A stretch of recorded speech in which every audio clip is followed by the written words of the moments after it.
João capítulo 13, versículo de número 15. Vocês lembram que o pastor gosta de trabalhar com mensagens expositivas. Então não fecha a tua Bíblia, porque eu vou passear por todo o capítulo 13 do livro do Evangelho de João. Então se você fechar a Bíblia, você vai se perder, e eu não quero isso. Eu quero que você acompanhe toda a exposição bíblica, e meu desejo é que Deus fale com você. Todos acharam? João 13, verso 15, diz o seguinte: porque eu vos dei o exemplo, para que como eu vos fiz, façais vós. Irmãos, olhem aqui para mim por gentileza. O padrão de Deus para a nossa vida é Cristo, e sempre será Cristo. O modelo, o exemplo de cristão, de vida, sempre será Cristo. Agora é claro que é um padrão elevadíssimo. Paulo descobriu o segredo e disse: olha, sejam meus imitadores, porque eu sou de Cristo, eu imito a Cristo. A obra da redenção, a obra da salvação, ela nos salva, ela nos dá o selo, o batismo do Espírito Santo, e ela nos transforma à imagem e à semelhança de quem? De Cristo.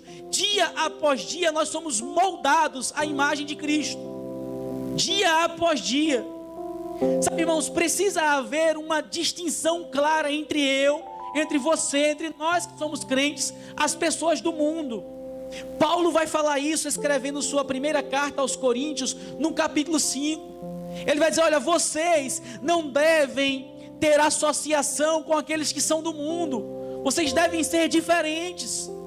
O mesmo Paulo, escrevendo aos Romanos no capítulo 1, vai falar a diferença daqueles que adoraram a criatura e não o Criador, e aniquilaram a verdade, excluíram a verdade, e até transformando-a em mentira. Então, irmãos, o padrão de Deus para a nossa relação sempre será Cristo, amém? Olha aqui para mim com muito carinho. Pais, sua relação com os seus filhos tem um padrão, e o padrão é Cristo. Filhos, sua relação para com os seus pais tem um padrão, e o padrão é Cristo.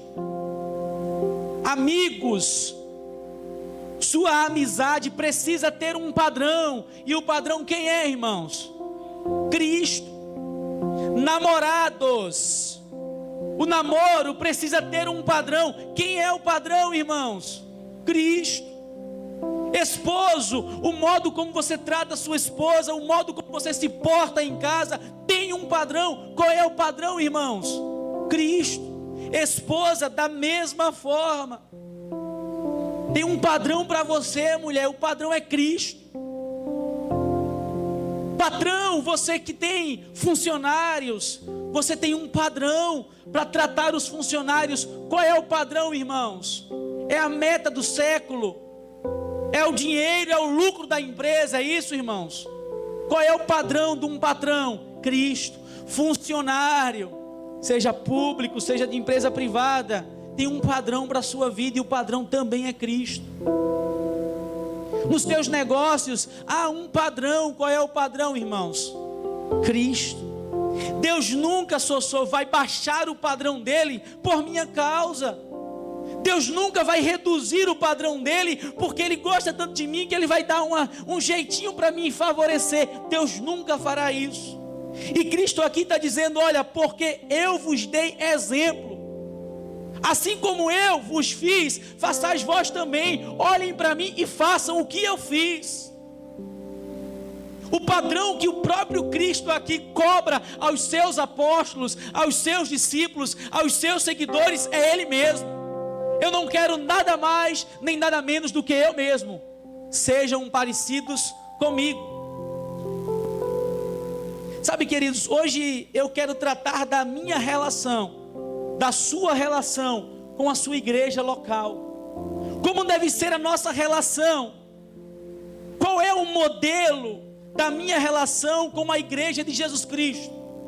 E você, antes que você ache que eu estou criando, inventando, você pode me dizer: pastor, capítulo 13 de João não fala de igreja. É verdade, fala dos principais líderes que estarão plantando as igrejas. Jesus aqui está na ceia. Jesus aqui está conversando com os apóstolos, passando as instruções como eles deveriam dirigir as igrejas.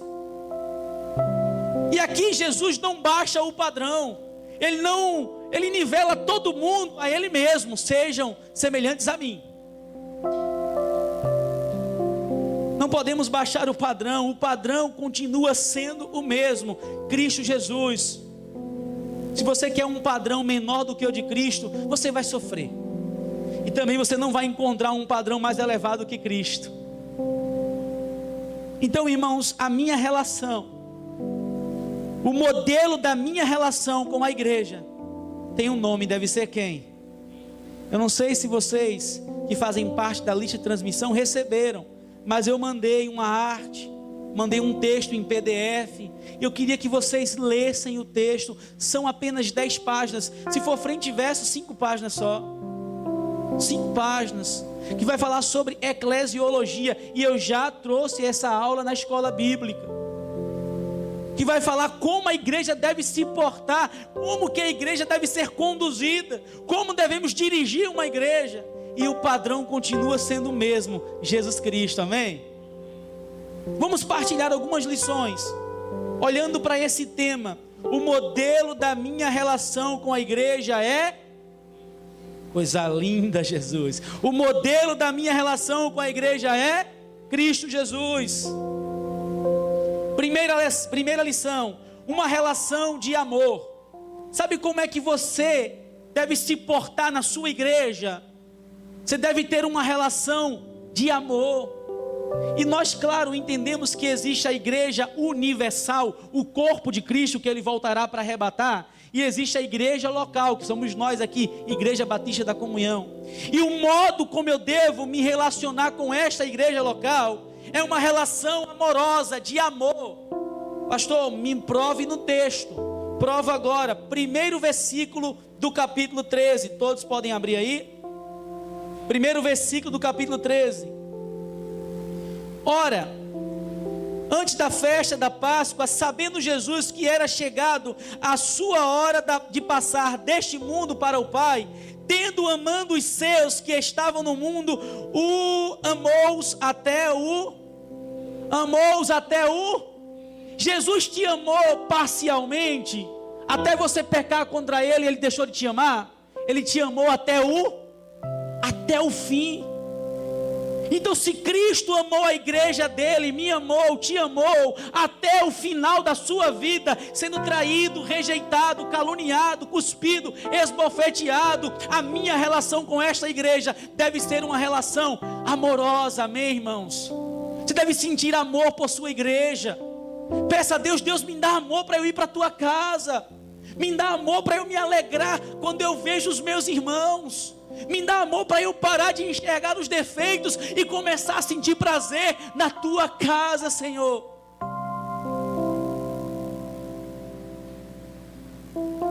Observem comigo o versículo 34 também, ainda do capítulo 13. Não vou sair do capítulo 13, tá? Versículo 34. Novo mandamento vos dou, que vos ameis uns aos outros, assim como eu amei. Irmãos, a minha relação com a minha igreja deve ser uma relação de amor. Ame sua igreja, ame a liderança, ame o corpo diaconal. Amar o pastor, sei que é difícil, mas não tem problema, tem que amar mesmo assim. Ame aqueles que trabalham, ame aqueles também que não trabalham. Ame aqueles que estão indo embora para o campo missionário. Sabe, irmãos, a nossa relação, sabe qual é o problema, Pedro? É porque nós, quando falamos de amor, nós estamos infectados com um pecado. O conceito de amor do mundo é totalmente deturpado e distante, diferente do amor de Deus. O amor do mundo envolve egoísmo, envolve ciúme. Ah, mas a Bíblia diz que Deus tem ciúme de mim. Leia o texto no original e vê o que significa aquele ciúme ali.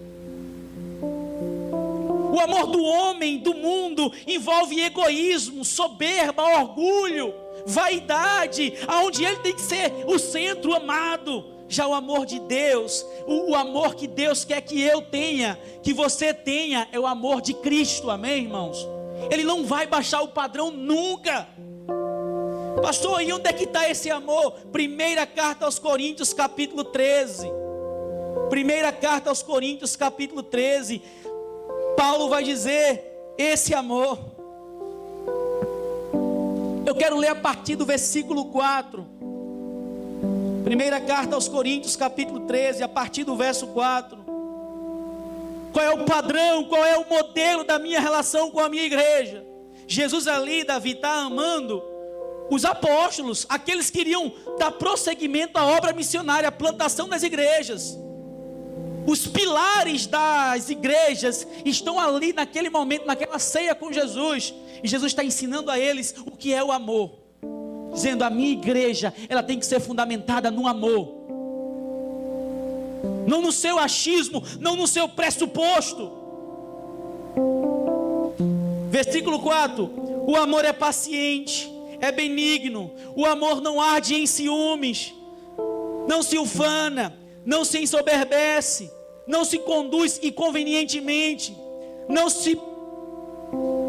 não procura os seus interesses, não se ressente do mal, não se alegra com a injustiça, mas regozija-se com a verdade. Tudo sofre, tudo crê, tudo espera. O amor jamais acaba. Como que deve ser a sua relação com sua igreja? Uma relação de amor. Lê o último versículo do capítulo 13, que também é 13, versículo 13. Agora, pois, permaneça a fé, a esperança e o amor, estes três, porém, o maior destes é o que, irmãos? Ame sua igreja, valorize sua igreja. Jesus deu a vida pela igreja universal, consequentemente, plantamos igrejas locais.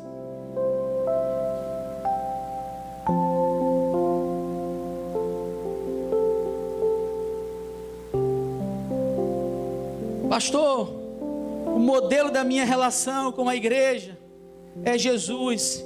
E a primeira lição que eu aprendo tem que ser uma relação de amor.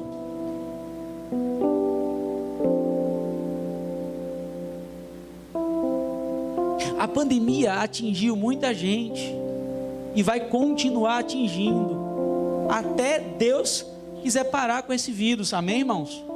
Até quando Deus quiser. Mas enquanto isso, nós precisamos continuar amando nossa igreja. Não vou citar nomes, tá? Um ano deu para eu aprender algumas coisas, pelo menos estou aprendendo. Passei aqui ontem com um pastor para mostrar a igreja. As luzes acesas, as portas abertas. Eu digo, eita, programação hoje eu nem sabia, eu faltei a programação. Misericórdia, aí entrei com o pastor. Aqui um irmão, varrendo, limpando. Lá outra casa para entregar. Irmãos, isso é amor na prática. Pastor, eu não posso em termos práticos vir à igreja, mas eu continuo investindo, eu continuo orando. Também é amor, amém, irmãos? Também é amor. Enquanto uns podem se expor, outros ficam atrás segurando a corda, mas amando ainda. Irmãos, eu preciso correr, porque se eu olhar para o capítulo 13 detalhadamente, eu vou encontrar inúmeras lições da minha relação para com a igreja. E a primeira é uma relação como, irmãos? Como, irmãos?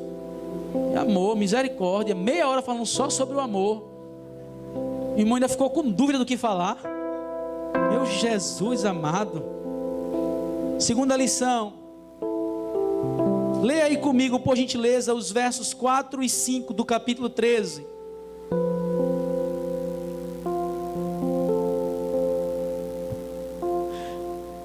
Os versos 4 e 5. Ainda de João, capítulo 13. Levantou-se da ceia, tirou a vestimenta de cima e, tomando uma toalha, cingiu-se com ela. Depois deitou água na bacia e passou a lavar os pés aos discípulos e a enxaguá-los com a toalha que estava cingido.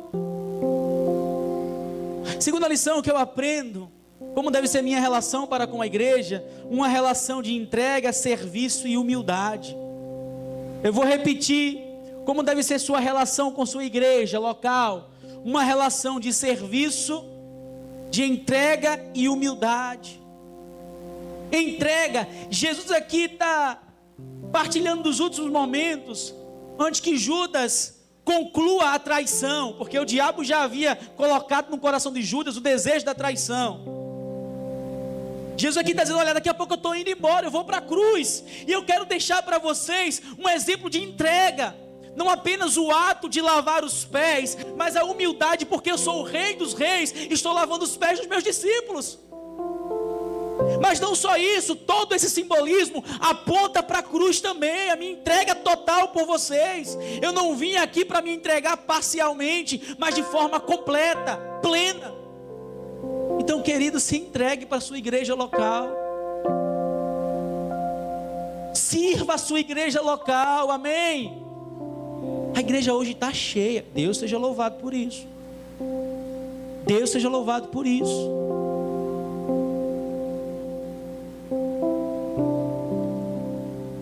O serviço, irmãos, os serviços prestados a esta igreja, nós devemos prestar como se fosse a Deus, não a um CNPJ, amém? Não a uma instituição humana, mas a um organismo divino. Todos os serviços prestados devem ser com excelência, não dando o resto, já falei isso, mas dando o melhor como Cristo fez. E Ele nos mostra aqui a humildade de lavar os pés dos discípulos. Não sei se foi o segundo ou o terceiro culto aqui nessa igreja que a gente fez isso. Eu falei para vocês que a minha função aqui nessa igreja era servir vocês, e simbolicamente, a semelhança de Cristo, a gente fez isso, a gente ilustrou o lava-pés aqui. E eu queria relembrar aos irmãos que a sua relação com a sua igreja local deve ser uma relação de entrega, serviço e humildade. Ninguém aqui é melhor do que ninguém, amém, irmãos? Lê comigo aí o versículo 6, por favor.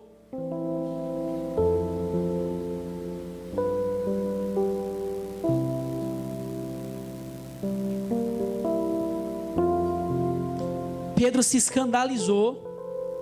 Pastor Gilmar, Pedro se escandalizou. Peraí, Deus lavando meus pés? Você não vai lavar não. Que conversa é essa? O Senhor é rei, vai lavar meus pés? O gesto de Jesus foi tão de humildade que escandalizou Pedro. Tinha que ser Pedro. Tem que ter um Pedro, né? Na história. O que Pedro fala? Aproximou-se, pois, o Simão Pedro. Este lhe disse, Senhor, tu me lavas os pés a mim? Não pode não. Sabe, irmãos, as pessoas precisam olhar para a gente e dizer, mas rapaz, fulano lava banheiro, é? Vai fulano aspira, é?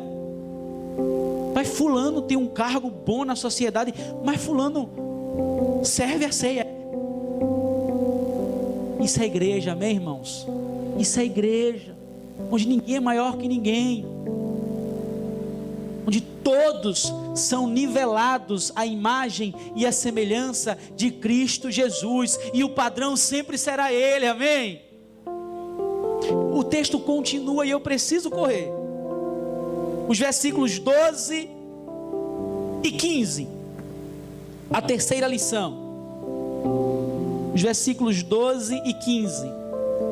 Todos acharam? Depois de lhes ter lavado os pés, tomou as vestes e, voltando à mesa, perguntou-lhes, compreendeis o que vos fiz? Versículo 15 agora, pula aí por gentileza. Porque eu vos dei o exemplo para que, como eu vos fiz, façais vós também. Aqui o texto base da nossa pregação de hoje. E a terceira lição, uma relação exemplar, digna de ser imitada. Como que deve ser sua relação com sua igreja? Uma relação de amor, amém, irmãos? Ame sua igreja. Ame sua igreja. Segundo, uma relação de entrega, serviço e humildade. Terceiro, uma relação exemplar, digna de ser imitada. Será que as pessoas, quando elas olham para os serviços que eu presto ao Senhor, será que elas olham, rapaz, eu quero imitar o que fulano faz? Será que aquilo que eu faço nas minhas relações, quando Deus ou quando ninguém está presente, Deus nunca não vai estar presente, Ele enxerga todas as coisas, mas quando ninguém está presente, será que as minhas atitudes são dignas de serem imitadas? Irmãos, tudo aquilo que eu faço, que não tenho do que me envergonhar, eu posso fazer na frente de qualquer pessoa. Tudo aquilo que eu faço para Deus, que não tenho de que me envergonhar, eu não preciso fazer em oculto. Eu não preciso fazer as escondidas, chamar um escondido. Eu faço em público para todo mundo saber. Porque se eu estou escondendo, não é uma atitude digna de ser imitada. Se eu estou ocultando, é porque tem alguma coisa errada. Mas se eu não tenho medo, se eu não tenho vergonha, eu faço para todo mundo ver e digo: a minha atitude é digna de ser imitada, assim como a atitude de Cristo foi, de lavar os pés. E ele ainda pergunta: vocês entenderam o que eu fiz? Não entenderam coisa nenhuma, irmãos. Um ou outro entendeu. Judas mesmo não estava entendendo nada. Judas estava ali preocupado com o dinheiro que ia ganhar com a traição de Cristo.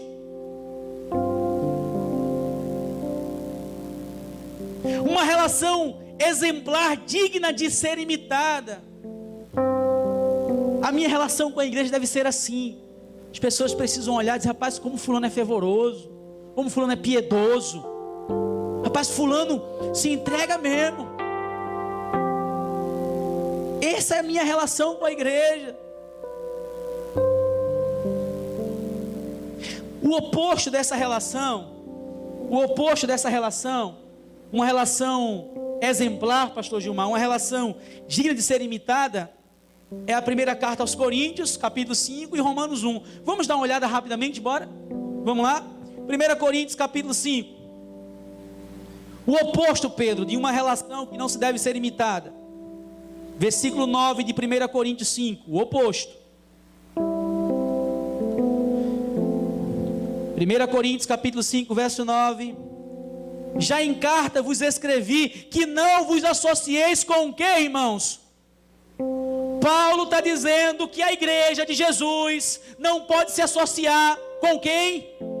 Com impuro. Impuro aqui é o que? Impureza de sexualidade, de qualquer gênero, de qualquer pecado. O cara é impuro, eu não vou me associar. Ele não tem exemplo para a minha vida. Ela é impura, não tem exemplo, não é modelo para a minha vida, porque o padrão para a minha vida sempre será Jesus. Doa quem doer, chore quem quiser chorar. O padrão para a sua família, o padrão para os seus filhos, o padrão para a sociedade, o padrão para o Brasil, o padrão para o mundo é Jesus Cristo. É por isso que as igrejas estão como estão. É por isso que a política está como está. É por isso que a convenção está como está. Porque o povo não coloca o padrão principal, que é Jesus. Irmãos, Paulo continua, versículo 11, ainda da primeira carta aos Coríntios, do capítulo 5. Mas agora vos escrevo que não vos associeis com alguém que, dizendo-se irmão, foi impuro. O cara diz que é irmão, mas é impuro. Não é o padrão para a minha vida. Não quero. Amém, irmãos? Não quero, vai me influenciar para o mal. Eu não quero essa relação impura. É Paulo que está dizendo, não sou eu não, amigo. Ele continua, ou avarento, ou idólatra, ou maldizente, carta de Tiago, língua infernal, ou bebarrão, olha, que empurra o pé na cachaça, é Bíblia, não sou eu não, viu? Irmãos, não fiquem com raiva de mim, por favor. É Paulo que está dizendo, é a Bíblia.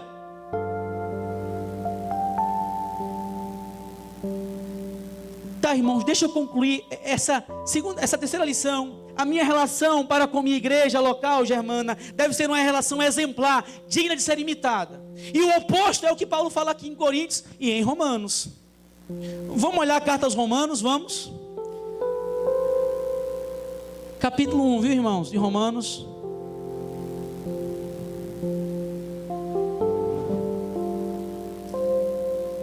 Todos acharam?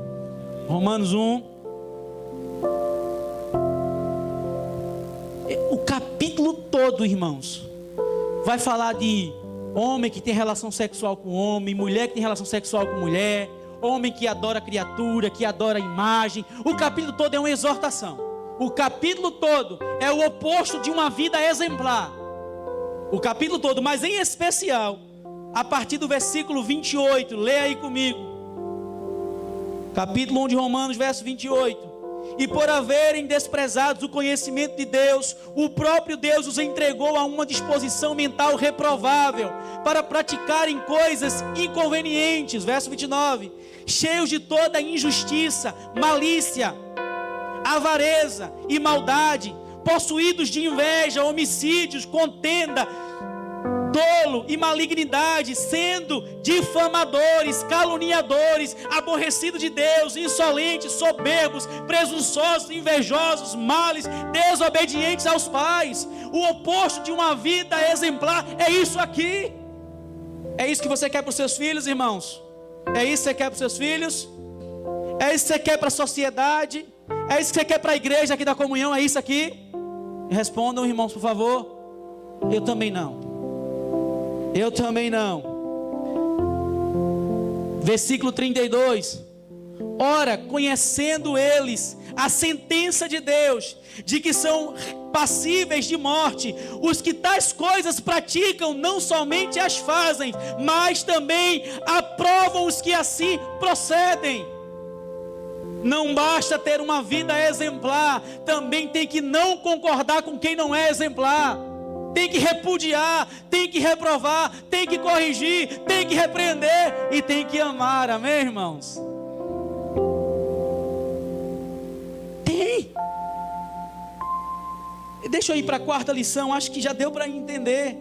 Uma relação exemplar digna de ser imitada é o que Deus deseja para você e para a sua igreja, amém? O oposto disso é Coríntios, Romanos e outras cartas que eu não vou estar citando aqui. Quarta lição, irmãos, volta lá para o Evangelho de João, capítulo 13.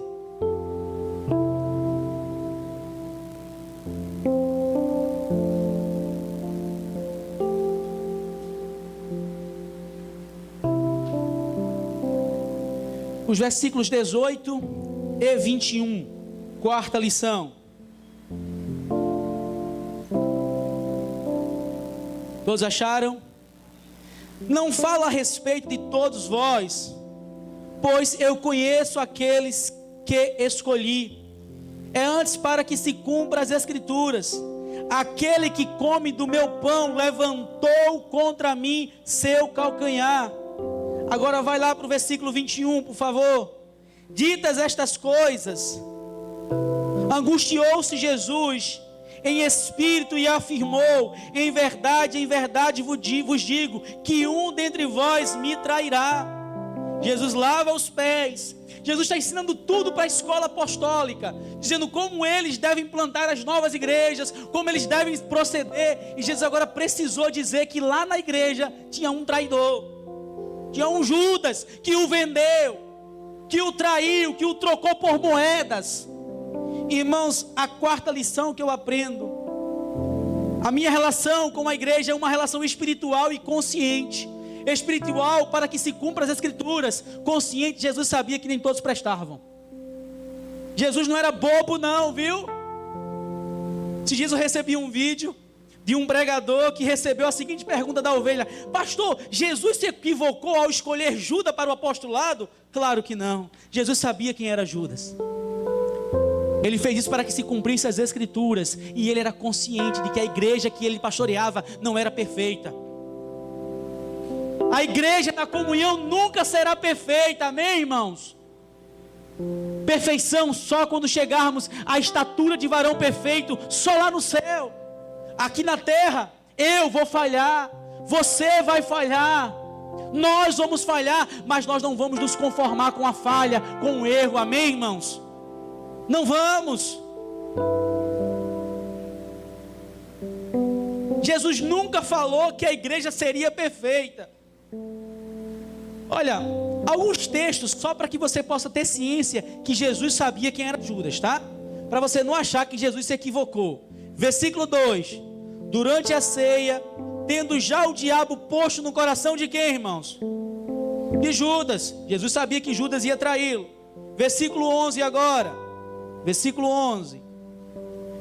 Pois ele sabia quem era o quê? O traidor. Jesus sabia, irmãos. Versículo 18. Eu já li o versículo 18 já, não foi?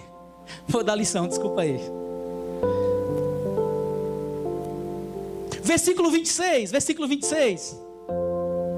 Eu me empolgo, irmãos, Deus seja louvado. Respondeu Jesus: é aquele a quem eu der o pedaço de pão molhado. Tomou, pois, o pedaço de pão e tendo molhado, deu a quem? Jesus sabia que Judas era o traidor. Era uma relação, irmãos, bíblica, espiritual e consciente.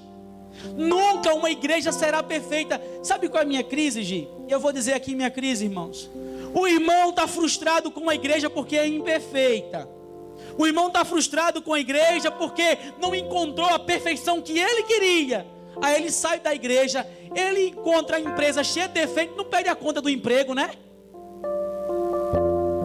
Eu vou repetir, a igreja que ele acha que tem defeito, ele sai. A empresa que sustenta ele fica lá, mesmo com defeito, né?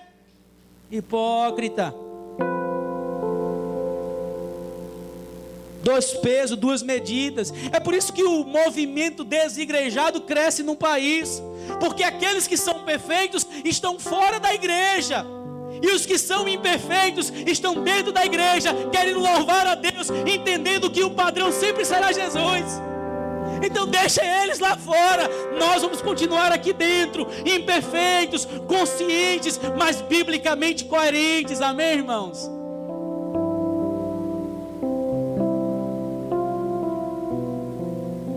Ontem eu tive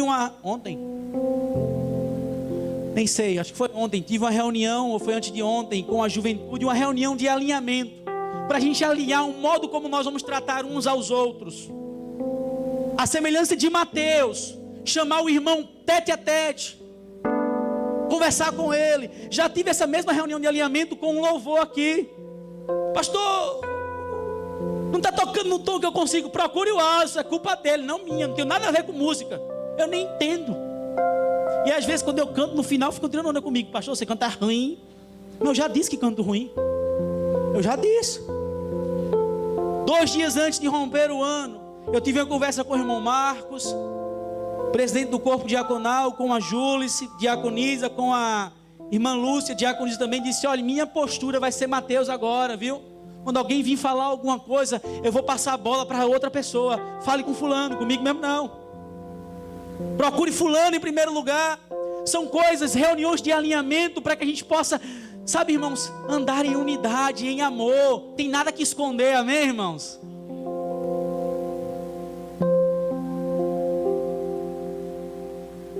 Estou indo para a 5ª lição, né, Lúcio? 5ª lição. Os versículos 31 e 32, irmãos.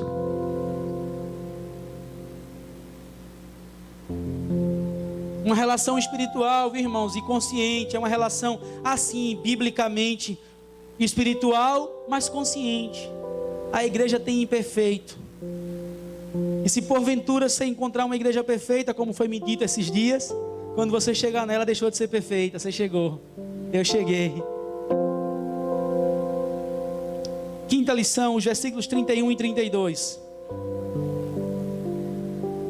Quando ele saiu, disse Jesus: agora foi glorificado o Filho do Homem, e Deus foi glorificado. Deus foi glorificado em quem? Em Jesus, nele. Se Deus foi glorificado nele, também Deus o glorificará nele mesmo, e glorificá-lo-á imediatamente. Quinta lição, irmãos. Como deve ser sua relação com sua igreja local? Uma relação que glorifica a Deus, amém? Uma relação que glorifica a Deus, amém, irmãos? Uma relação que glorifica a Deus. Está glorificando a Deus, irmãos? Oh, coisa linda. Não está glorificando a Deus, não é a relação que Deus quer para você, para a sua vida. Sua amizade glorifica Ele, é o que Ele quer. Seu casamento glorifica Ele, é o que Ele quer. Sua família glorifica Ele, é o que Ele quer. Seu namoro glorifica Ele, é o que Ele quer. Se não glorifica, não é o que Ele quer. Porque da mesma forma que Deus foi glorificado em Cristo, Ele deve ser glorificado em mim. Não no sentido da obra da redenção, da salvação. Eu não posso morrer pelos pecados de ninguém, só Jesus.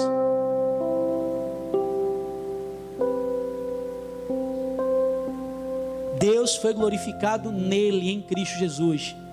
Será que Ele agora é glorificado em mim? Será que Ele agora é glorificado em mim? Quero finalizar, irmãos, com a sexta e última lição. Os versículos 34 e 35. Novo mandamento vos dou, que vos ameis uns aos outros, assim como eu vos, que também vos ameis uns aos.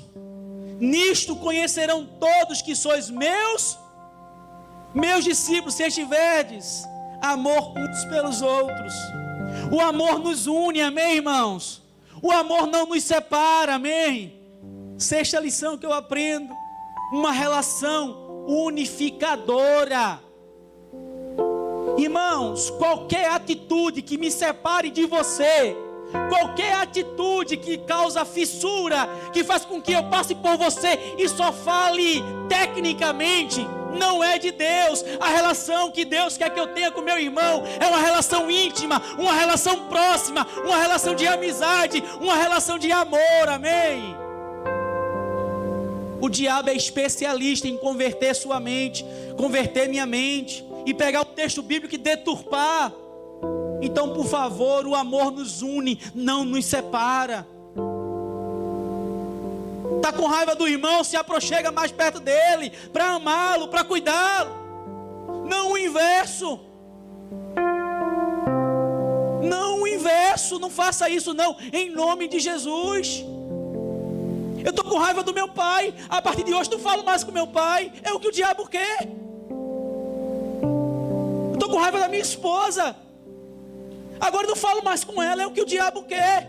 Só fale comigo, meu amor, se porventura for algum assunto importante, se não for, passe por mim que não. Não, diabo puro, Satanás puro, é um inferno puro na sua mente, na minha mente. Deus não quer isso não. O amor faz com que todos conheçam que nós somos de Cristo. Quando Cristo morreu na cruz, foi para unir um só corpo, um só espírito. Que conversa é essa de crente na igreja que não se fala? Que conversa é essa que crente está na igreja tem que virar a cara um para o outro? Não posso. Aqui não aconteceu não. Lá no interior da China,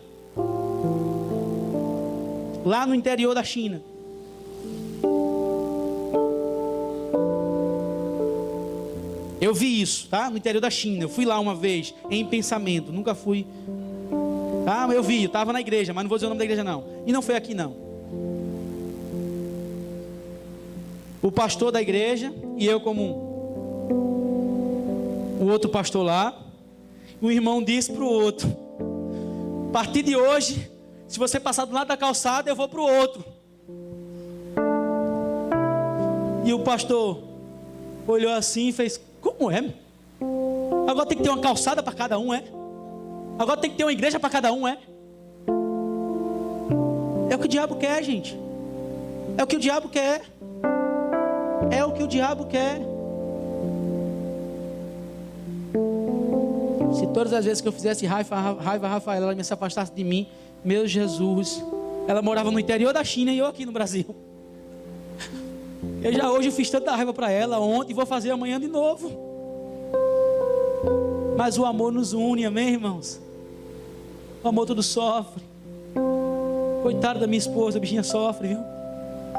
O amor tudo suporta. O amor tudo espera. O amor é paciente, é perseverante. Não me venha com contexto bíblico para defender suas heresias e muito menos suas coisas demoníacas, não. Não venha. Não faça isso, por favor. Como um profeta do Senhor, como servo de Deus, como um pastor dessa igreja, eu quero dizer para vocês que a relação nossa tem que ser uma relação íntima. Nada de separação. Amém, irmãos? Tem que se aproximar um do outro, sim. Não pode dar cheiro, né? Nem abraço. Mas pode mandar um beijinho virtual. Cuidado para não mandar beijo virtual para namorar dos outros, que dá errado, viu? Dá errado, dá errado.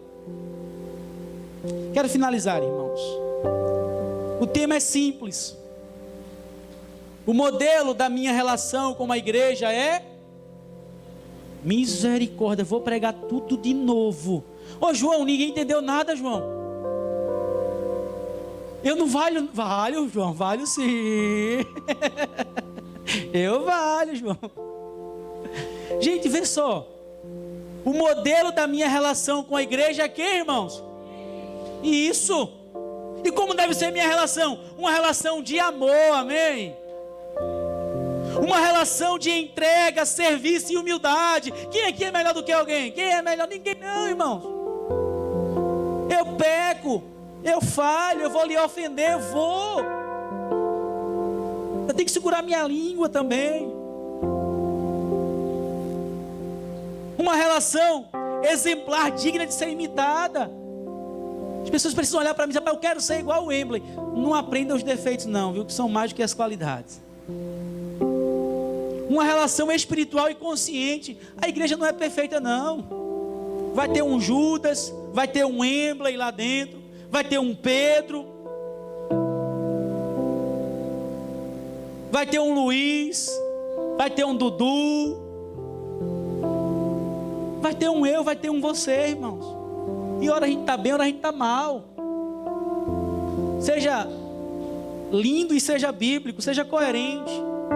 Jesus sabia que a igreja não era perfeita, mas mesmo em minha imperfeição, o melhor lugar é estar aqui dentro, amém? Tem gente que vai trocar de igreja porque descobriu o defeito da igreja, defeito do pastor. Que coisa besta, minha gente. Porque o outro pastor vai ter defeito também, a outra igreja também vai ter. O padrão para a sua vida quem é? Encontre um defeito nele. Aqui somos todos imperfeitos e estamos querendo glorificar a perfeição que é Jesus, amém? Uma relação que glorifica a Deus, uma relação unificadora que nos une, não que nos separa. Eu queria que a igreja fizesse da canção que nós vamos cantar, entoar agora, algo prático. A canção ela é belíssima, mas se for só cantada é feia, mas se for vivida é linda. Eu queria que você cantasse a canção e você dissesse: Jesus, eu quero viver isso na minha vida. Eu quero me unir, meu irmão, eu quero ouvir a tua palavra, eu quero te obedecer. Eu quero te obedecer, Senhor. Irmãos, isso aqui não é um braço de guerra não, um cabo de guerra não, viu? Igreja está todo mundo no mesmo barco, um para ajudar o outro, amém? Eu já contei para os irmãos no último culto que esses últimos dias para finalizar o ano, Deus levantou os irmãos da igreja para me corrigir e eu fiquei feliz. Fui para casa todo moído, mas feliz, porque eu tenho amigos que falam a verdade. E é isso que nós queremos fazer, uma igreja unida, uma igreja forte, uma igreja que a gente pode amar um ao outro, amém? Sabendo que fulano vai errar. Vamos louvar a Deus?